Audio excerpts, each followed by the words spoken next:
पत्नी बोली, सुनो मैं मायके जा रही हूँ, वहाँ मुझे 1 हफ्ता भी लग सकता है, फिर भी कोशिश करूंगी 3 दिन में लौट आऊं। मगर तुम घर को गंदा मत करना, नहाने के बाद तौलिया धोकर सुखा देना, कहीं भी मत फेंकना, और रसोई में झूठे बर्तन मत छोड़ना।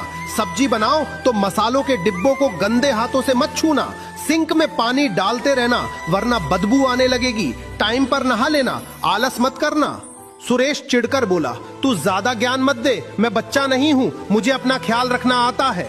पति के कड़वे शब्द सुनकर भी वो चुप रही, क्योंकि माँ ने कहा था कि बिछड़ते वक्त कभी भी झगड़ा नहीं करना चाहिए। इसलिए वो प्यार से बोली, मैं जानती हूँ मेरे बिना आप कुछ भी नहीं कर पाओगे, न टाइम पर खा पाओगे, न टाइम पर नहाओगे, सब कुछ कहकर करवाना पड़ता है, इसलिए अपना ख्याल रखना, उल्टा सीधा मत खा लेना। सुरेश और भी ज्यादा चिढ़ गया था, बोला, तुमसे शादी हुए 10 साल हो गए हैं, उससे पहले भी मैं जिंदा था, तुम नहीं थी, तब भी मैं नहाता था, खाता पीता भी था।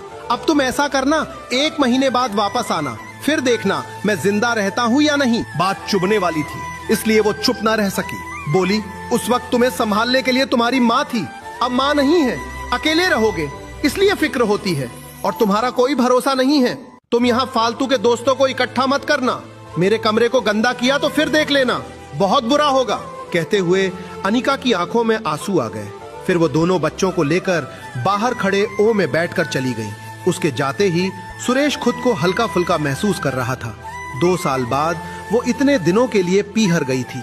पत्नी के जाने के बाद वो ऑफिस चला गया, मगर शाम को छुट्टी होते ही वो दोस्तों के साथ पार्टी करने चला गया। रात को देर से घर आया, उसके कदम डगमगा रहे थे।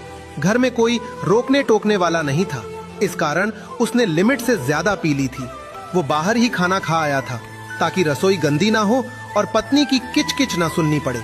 जब वो सुबह उठा तो रात को ज्यादा पीने के कारण उसका सिर दर्द कर रहा था, हिम्मत टूटी हुई थी, इस कारण उसने ऑफिस से छुट्टी ले ली।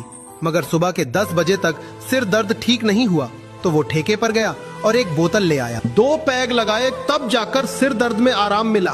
अनिका उसे महीने में 1 बार से ज्यादा पार्टी नहीं करने देती थी, मगर अब वह घर में अकेला था। सिर दर्द के बहाने 2 पैग लेने के बाद वह दिन में ही शुरू हो गया। भूख लगी तो बाहर से अंडे ले आया, रसोई में जाकर अंडे उबाले। उस रसोई में जहां अंडे मांस ले जाना सख्त मना था। अगर अनिका घर में होती तो उसकी क्या मजाल थी जो अंडे घर में भी लाता। अब पैग की चुस्की के साथ उबले हुए अंडे खाकर वह आनंद लेते हुए सो गया। शाम को उठा तो फिर से सिर दर्द कर रहा था। वह जैसे तैसे नहाया, इतने में 3 दोस्त उसके घर आ गए। फिर घर में ही पार्टी का प्रोग्राम बना, मीट बना, दारू का दौर चला। उसे पता ही नहीं चला कि वह कितनी पी गया था और कब उसे नींद आ गई।